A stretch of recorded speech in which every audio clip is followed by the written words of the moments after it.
I don't overthink and wait on things in my business the way that I used to. If something needs to get built, fixed, designed, or analyzed, I'm not adding it to a someday list or dragging out some hiring process. Because the reality is, most of the time, I don't need a full-time hire. I need the right expertise and I need it right now. And Upwork makes it easy to hire specialized freelancers quickly, so you can get the expertise you need now without weeks of recruiting or training a full-time hire. You can browse profiles and find specialized talent across over 125 categories. You can review past work and get help scoping the role so you can hire with confidence and get started quickly. It's free to sign up and posting a job is easy. Visit Upwork.com right now and post your job for free. That's Upwork.com to connect with top talent ready to help your business grow. That's UPWORK.com. Upwork.com. Are you the friend or family member who ends up planning every trip? Like you're out there spreadsheeting and comparing hotels, organizing the itinerary, locating the best restaurants like you're a trained food critic, and booking all the epic experiences? Yeah, I bet you are. So here's my question. Why are you not getting paid to do it? Because you're exactly who Fora is built for. As a Fora advisor, your subscription gives you access to best-in-class training, powerful booking technology, and a vibrant global community of experts and fellow advisors who share real insider knowledge to help you launch and grow your own travel business with confidence.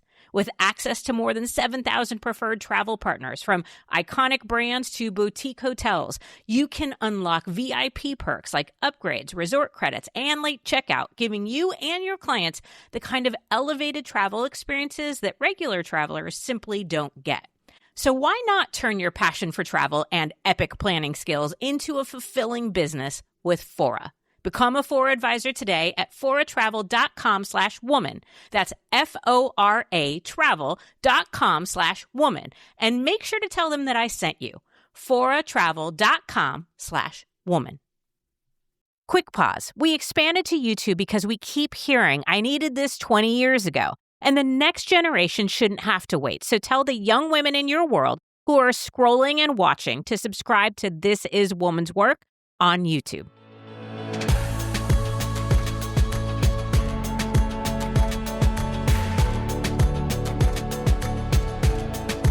I am Nicole Khalil, and you're listening to the This Is Woman's Work podcast, where together we're redefining what it means, what it looks and feels like to be doing woman's work in the world today, preferably without working ourselves to the bone, because a lot of us are achieving an incredible amount of things on paper, but are burnt the fuck out in real life.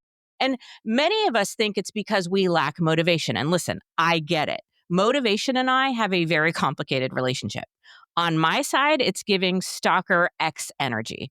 I'm always looking for it. It never wants to spend enough time with me. I may or may not have tried to hold on to it too tightly on occasion.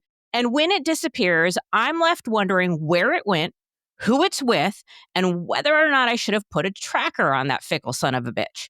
Because here's the thing. We are ambitious. We care. We want to make it.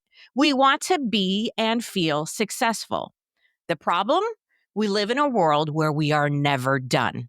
There is always another milestone, another launch, another quarter, another metric, a moving goalpost, another next level. And if we're not actively climbing towards something, we start to feel behind or lazy or irrelevant. So we chase what's next instead of experiencing what's now. And I hate that for us. Somewhere along the way, ambition got tangled up with anxiety. Productivity started getting confused with purpose, and we told ourselves we'd feel good enough when we accomplished. Then we would rest. Then we'd be enough. We tied our worth to our achievements and then never let ourselves experience them. We didn't celebrate.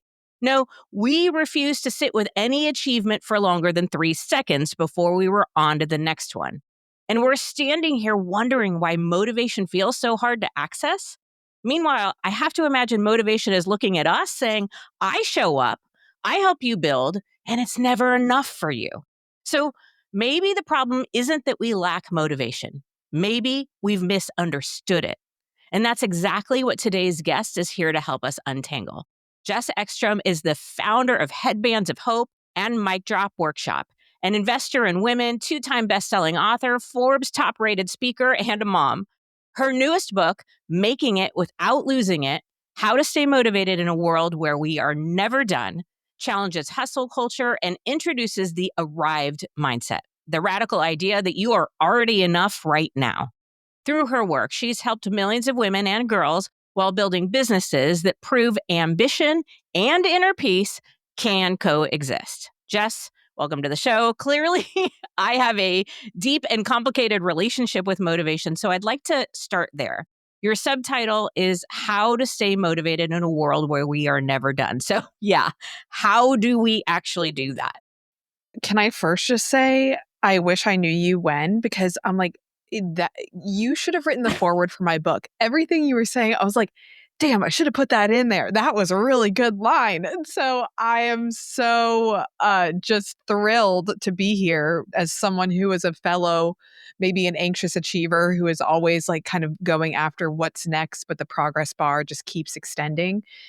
It is, I think we teach the things that we learned the hard way. And this is definitely something that I have learned the hard way.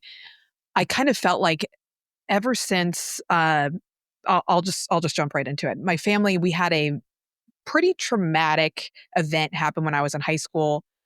My mom's uncle is Bernie Madoff. We lost our money, but was also in a very just public scandal. And being, how old was I? Like 15, 16 years old. I felt like I kind of just went on this quest to right a wrong.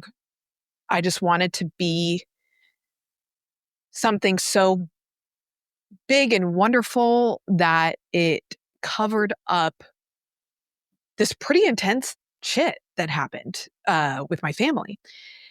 And then, I just kept thinking, well, I'm going to start this, I'm going to do that, and this is going to be the thing that solves everyone's problems.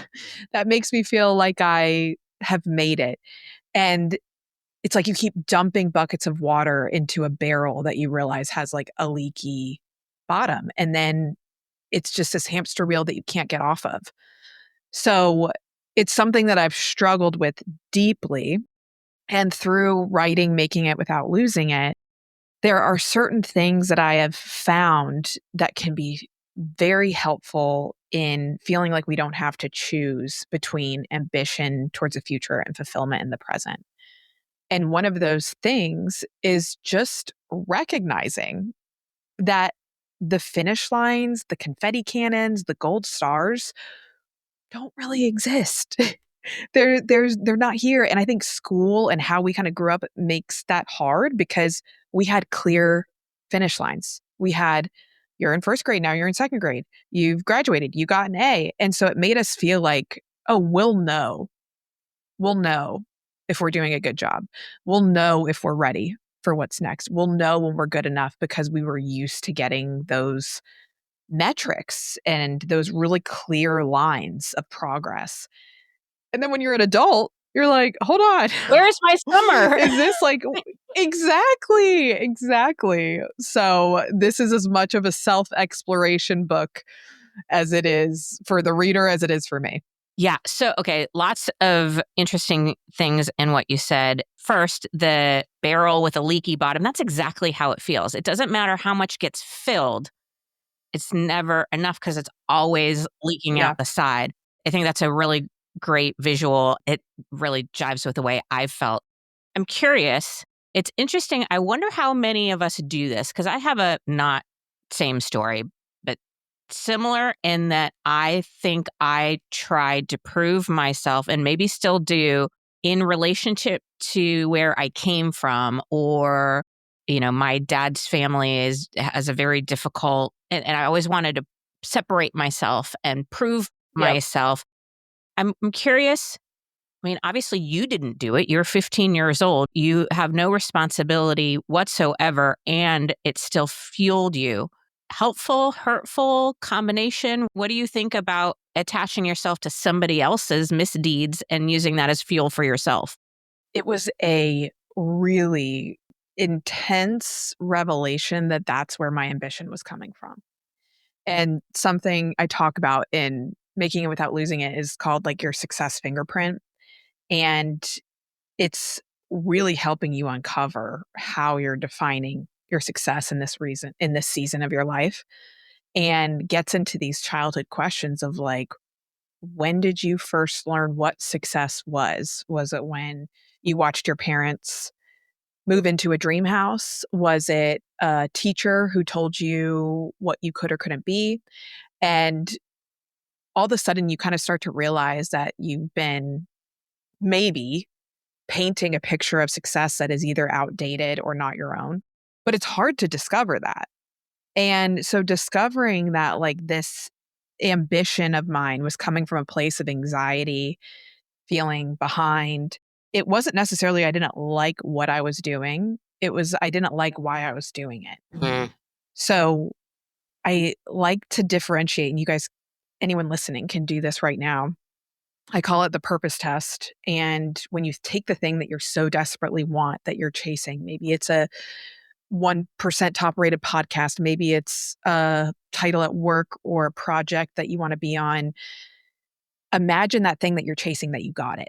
It was yours, but you had to remain anonymous. No one knew it was you. You couldn't talk about it. You couldn't post it on LinkedIn. You couldn't do any of those things. Would it be something that you still pursue? It's a good gut check to help us recognize, like, are we doing something for approval or perception versus are we doing something based off of interest or impact for ourselves where we don't need to be recognized? And so it's a good shift, and one that I do quite frequently. And I also understand, most of the time I speak at like companies who are like, okay, Jess, Kuna Matata, but we have to like get, awards and external and money. That's all helpful. And I'm not saying that that's not something we shouldn't pursue, but when we confuse those with finish lines, that's where it gets slippery. Yeah, and I'll just circle back on if that's why we're doing it. If our metrics and our results are the predominant reason that we're doing something, we may have to question our motivations, whether or not sustainable. As you were talking, it's really speaking to, I have a default that I get stuck in my numbers. It's really crazy how I can, even though I'm very aware that I do it, can so quickly go to, at the end of the year, we were pretty close to 2 million downloads for the year. And that felt like a huge achievement, but it's just an arbitrary number. But I turned myself inside out. I ruined my New Year's Eve because I thought we were going to fall 200 downloads short.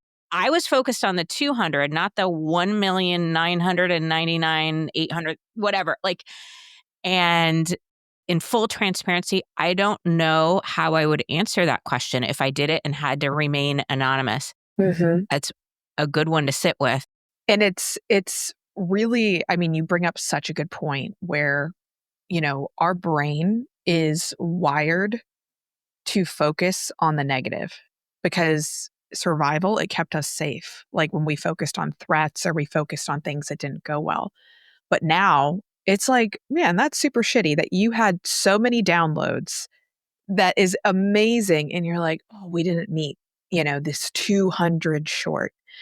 But one kind of like reframe, if I can give you one, Nicole, Please. Yeah. because it's something I do as well, is I think a lot of times when we have something we want to hit, that's in our future, that is like something we haven't made yet, it's really easy to feel like we're at a deficit because, oh, it's in front of me. I'm not there. So therefore I'm less, therefore I'm behind. When really, I mean, you look at like some of these people who I like to like look at athletes. You have like Caitlin Clark or Serena Williams, or it's like they don't really have something that they haven't accomplished yet. Like they have, but they truly love the game and it keeps going. So if you love podcasting, or if you find a way to truly connect and love what you're doing, then the ambition becomes more inspired ambition versus anxious ambition. Anxious ambition happens when we're working from a place of feeling behind or feeling less. Inspired ambition works from a place of progress and interest and impact. So it's not we know we're whole, but this is fun to do. But when it comes to a job.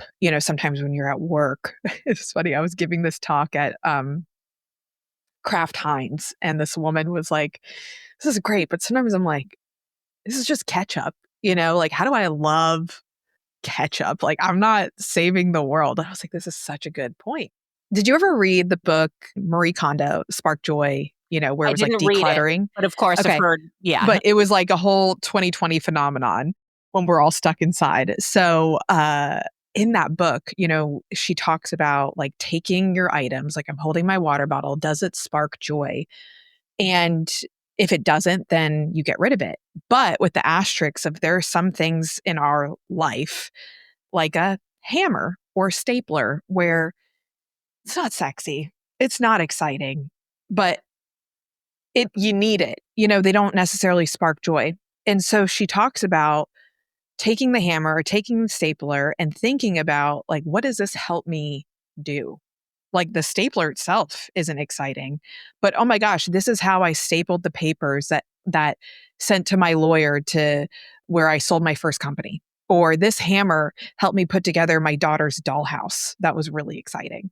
And so in this woman's scenario, yeah, maybe the ketchup isn't exciting, but think about the people sitting around the table having dinner with their kids, squirting ketchup on their plate, eating French fries. Like that's exciting. Mm-hmm. So I know sometimes it's hard when you're thinking, well, I'm just at a job, I'm just doing this. But there are ways to connect the quote mundane or ordinary with the extraordinary outcomes, even if you're not present to see it. So to that woman, at least in our household, she is saving lives because my husband is obsessed with ketchup. It is a problem. I love and that. then secondly, too, I think, yes, everything you said, and sometimes our work isn't always about the product. It might be the people you interact with or the way you can be a leader or the impact you can make on a coworker. I do think we get so focused on the outcome that we forget the people, the process, all of those things. All of it. Even innovation, it's like all of the things that I've done or started, whether that's writing a book or starting Mic Drop Workshop or Headbands of Hope, started with something bad. It was, like kids aren't feeling good about themselves after losing their hair to chemotherapy. I'm going to start Headbands of Hope. Oh, there is very few women represented on stages in these speaking spots. I'm going to start Mic Drop Workshop. Or, oh, I'm really struggling with this topic. I'm going to write Making It Without Losing It. And so I think it's important to remember that sometimes motivation, inspiration, all these things that are kind of fluffy and good start in the hard. And so pay attention to it. I call it inspiration from frustration. Like most of my best ideas were times where I was like, this is just, why aren't there more women on these stages? Like women have great things to say, or why aren't they getting paid what men are getting paid? And that's how Mic Drop Workshop was created. And so I think that hard times give us a choice. And they can be the excuse as to why we do less, or they can be the reason as to why we do more. And so we have to pay attention to those times instead of waiting for like the bright, fluffy aha moment. Like most moms, there's one rule in my household that I definitely didn't apply for and would not be at all upset if I got fired from. And that's director of all information in the known universe. Like, what time is practice? Who's driving? What time will you be home? What's for dinner? Did we run out of pickles? I mean, the question game feels endless until now. Because now our skylight calendar is sitting on our mudroom counter where everyone can see it all the time, which means I am no longer the human calendar, reminder app, or information keeper.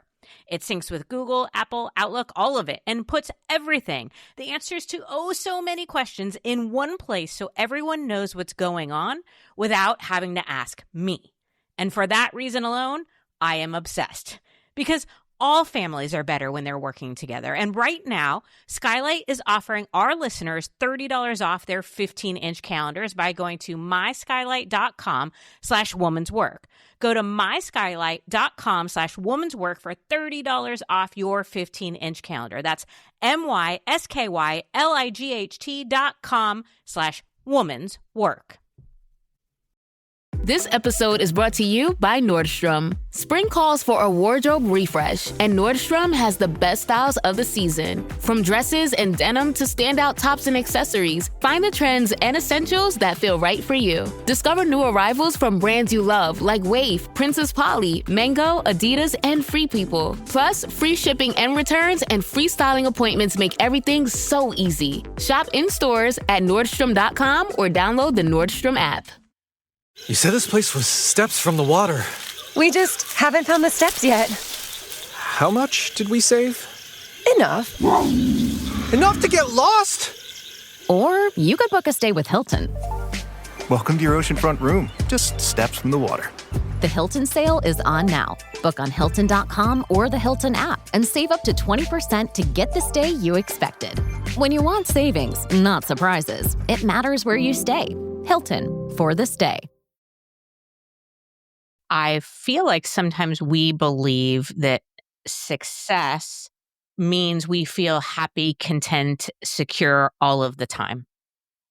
And I have yet to meet any person with any measure of success that has experienced anything even close to that. It's more what you said is the heart is still there. It's just you do something with it. You allow it to motivate you. And that doesn't make it suck any less. Like I know that failure fuels confidence. I know this. Yeah. And so in our aversion or resistance or avoidance of all of the hard things, sometimes we're missing our key motivators.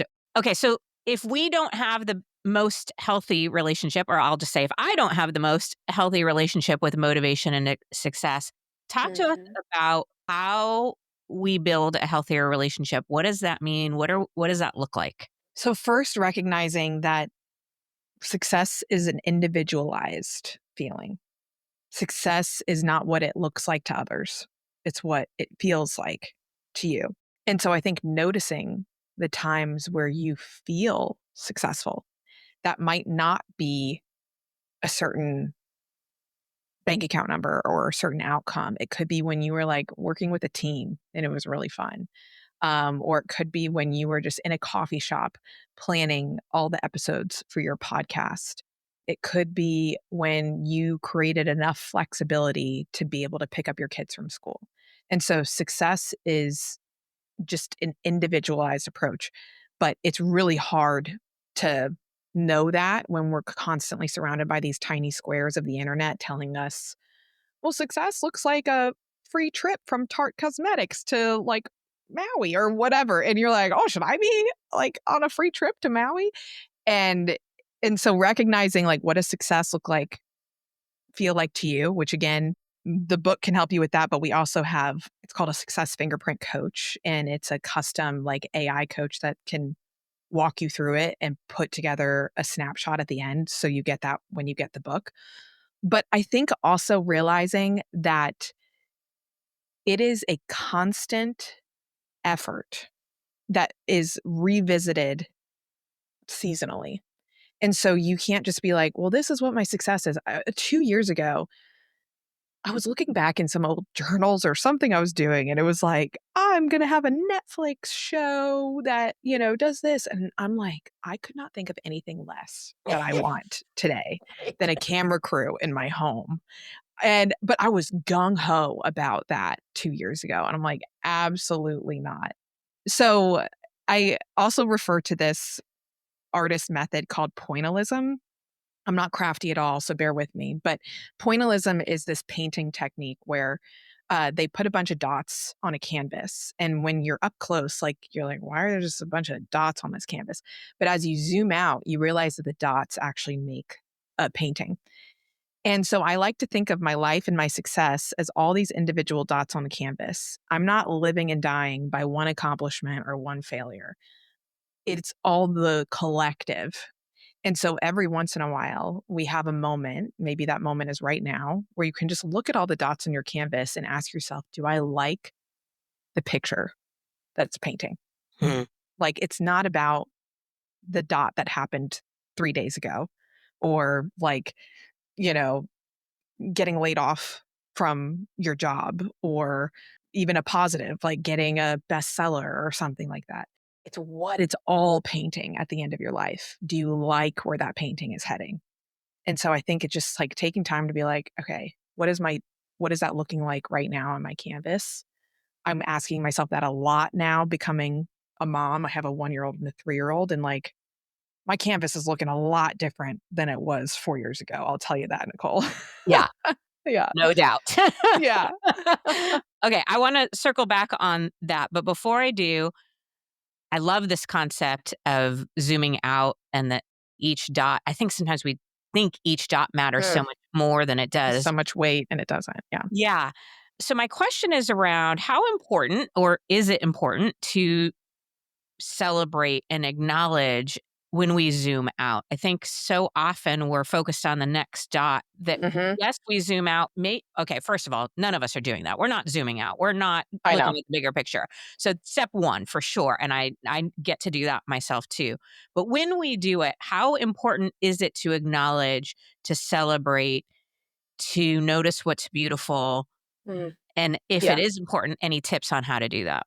I think I'm going to give you an example of last night. My husband was building a compartment for our shoes because our living room is just like a DSW. There's just shoes everywhere. And, my 3-year-old really wanted to help him.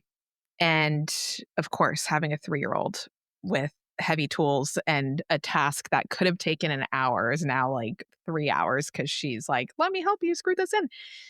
And I could tell, he really wanted to get it done, but he was letting Ellie help. And when he was done, I remember before we even had kids, I remember like we were talking about what kind of parents we want to be, and him saying that he really wants to like have the kids like be involved in anything that he's doing. He wants it to just be, yeah, come with me to like, paint the door. And even if it takes longer, like I remember him telling me that before we had kids. And so after they were done, and I could just see like the stress on his face of like how long that took. I was like, I just want you to realize that you just did what you said 4 years ago that you wanted to do as a dad. And he was like, oh my God, like you're right. And so I think sometimes it's uh doing that for ourselves, but also seeing that in other people, Mhm. which is one of the things I'm trying to work on this year. Our team is growing at Mic Drop Workshop, and I'm trying to figure out like what's my role as a leader if I'm not the executor. Mhm. And I think that my role is like helping people realize how far they're coming or what they're doing. And I find that those moments when I do that for others, it also allows me to do it for myself.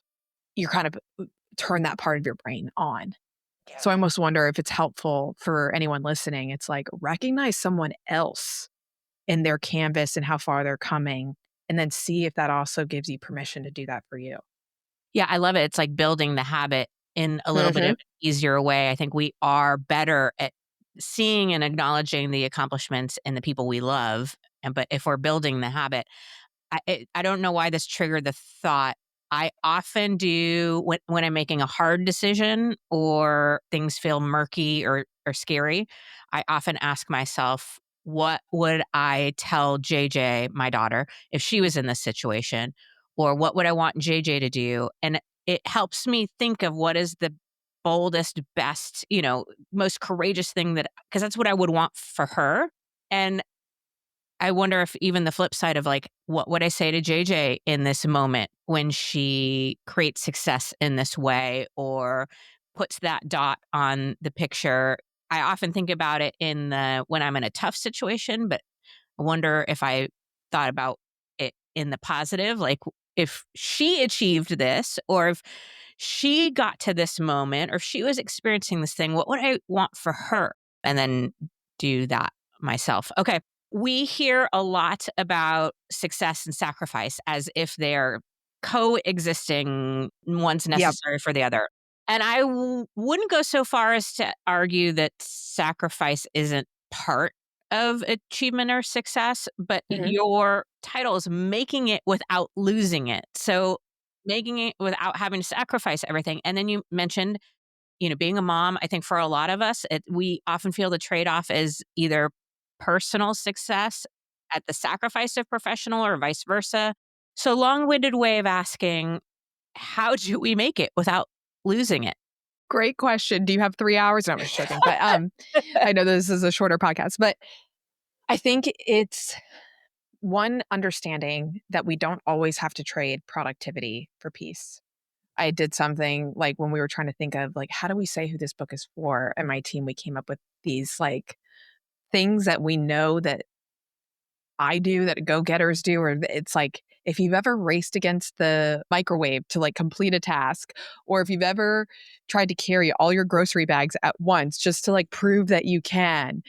And there's all these like kind of almost little competitions that we have with ourselves.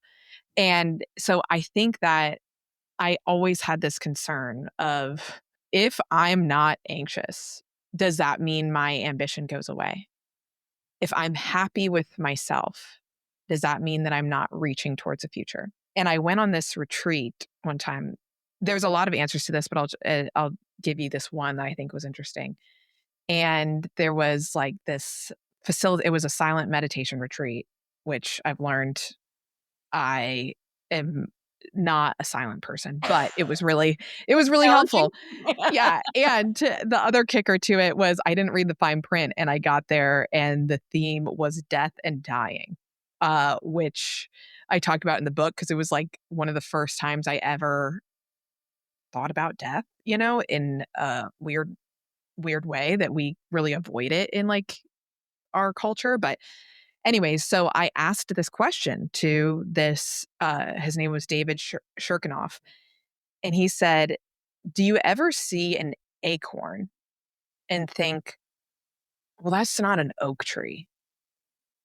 He's like, no, you see an acorn and say like, that's a great acorn, but you don't see it as less than what it could be, which is an oak tree. It just needs the right causes and conditions to get there. And so if you see yourself as the perfect acorn, you have all of this untapped potential to be an oak tree, but that doesn't mean you're not a good acorn. You just need the causes and conditions to get there. And so I know this is very like Buddhist or maybe not as hard hitting as what the podcast typically is, but seeing yourself as exactly where you need to be and exactly who you need to be, that doesn't mean that you don't have more in you and more for your future. But it doesn't mean that you need to feel less. Like wanting more doesn't mean that you're less. And so I've actually like really enjoyed building, almost like I'm a kid in a sandbox instead of like a banker on Wall Street. It's like, oh, I wonder what this like could look like, and wonder how this could feel if I build it this way. And I also understand that there's privilege that comes with finding work that you enjoy, because there's work that just has to be done. But I do think that there's ways to infuse a groundedness and contentness, no matter if we love our job or not. I know that was a really long answer. Yeah. No, it was a great answer. And the acorn analogy, I think sometimes too, we forget that an acorn doesn't become a full grown oak tree from one day to the next. There is evolution and growth and time. And I think often we are very binary. It's either we're the acorn or the oak tree, and we're just pissed in the in-between, as opposed to acknowledging that all of those things take time and growth. And okay, so my last question though is, especially for women, I think we fall into the comparison and competition trap. For sure. Let's just add social media into the mix. It's really hard to be like, yeah, okay, great, I'm an acorn, but somebody else is a better acorn, or they're a little further along, or they're bigger, whatever. Any tips for unraveling your own individual definition of success and healthy motivation from everyone else? Yep. Something I struggle with a lot. And I've had a love-hate relationship to social media because of it. Couple things that I would say. One, recognize you're never seeing the full story, period. Two, I think I used to see people like doing things that I thought I wanted or could do.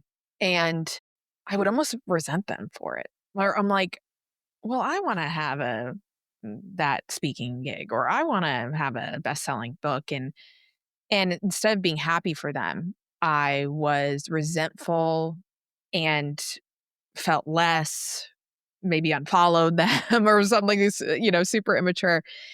And now I see people doing things, especially women, that maybe I could see for my future. And I think, oh, that's so great because that means it's possible for me. And so instead of thinking of comparison as what you haven't done, think about it as proof and evidence that it could be there for you. And I found that the more I step into a place of genuinely cheering for people, not the fake, like, you got this, mama, like, it has helped me have a better relationship to comparison when I truly believe that I want to see other women win. Because I also think it as just, I can say this on this podcast, like points on the scoreboard for women. Like, let's just keep gathering points that we can do this. And so I just think like, oh, good. I'm so glad that maybe a young girl, like, the Winter Olympics were this year. Like I had my daughter, watch all the women's hockey team, Lindsey Vonn, even though it didn't end the way she wanted to. I'm like, oh, just let's watch women do good things and big things because it's points on the board for us. Yeah. And that reminder that we're not always ever going to be the ones scoring. And so when we are cheering or passing or being a good teammate or whatever our role is at any given time, it allows for all of us to play a bigger game. Couldn't agree more. And I, for one, appreciate that you're out there accumulating points for us and cheering us all on. For you, the listener, a reminder, Jess's book is called Making It Without Losing It. Go order it right now on Amazon or go to your local bookstore. Let's keep them in business. You can also find more about Jess and her work, including her mic drop workshop on jessekstrom.com. Also follow her on LinkedIn. She is cool on LinkedIn, which sounds like an oxymoron, but it is in fact the truth. So Jess, Thank you for your incredible work and for being here today. Such a great conversation. Thanks, Nicole. My absolute pleasure. All right, friend, if we are never done, if we are constantly growing, learning, and evolving until we take our last breath, then we have to stop waiting until we are done to feel worthy.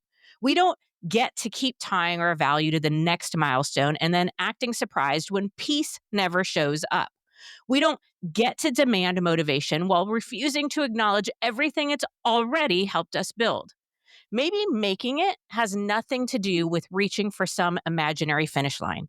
Maybe it's about noticing that you're already standing on ground that you once prayed for. Ambition is not the enemy, but anxious ambition will run you straight into the ground if you let it. So build, grow, chase what matters, but never light yourself on fire just to keep everyone else warm. You are allowed to succeed and feel good at the same time. Fuck the moving goalpost. And feeling worthy before the finish line, that is woman's work.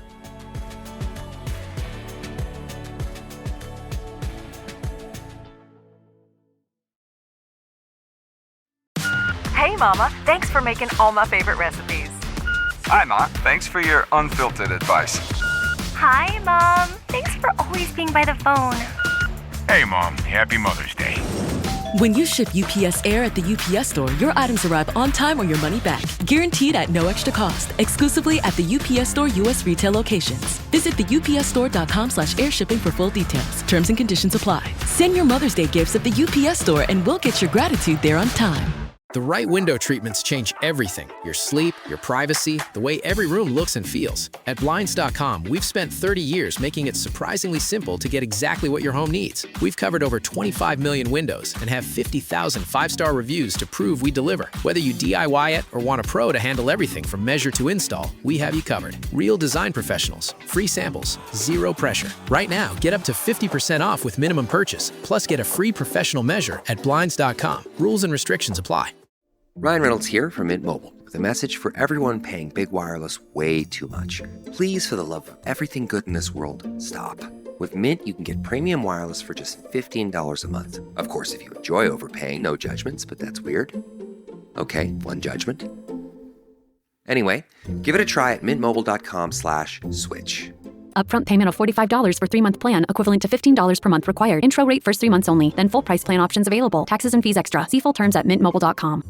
Grown-ups, if there's a child in your life who is interested in, curious about, or fascinated by people and places from history, then my podcast, The Past and the Curious, might just be a hit in your home. From the invention of microscopes to world-traveling dogs to fashions of the 1890s, gold rush ghost towns, and audiences going wild for walking competitions, we've got a little bit of it all. Hosted by children's author and museum educator Mick Sullivan, that's me, the show is fun, funny, engaging, honest, and beloved by kids and parents alike. Find The Past and the Curious at all the usual podcast places.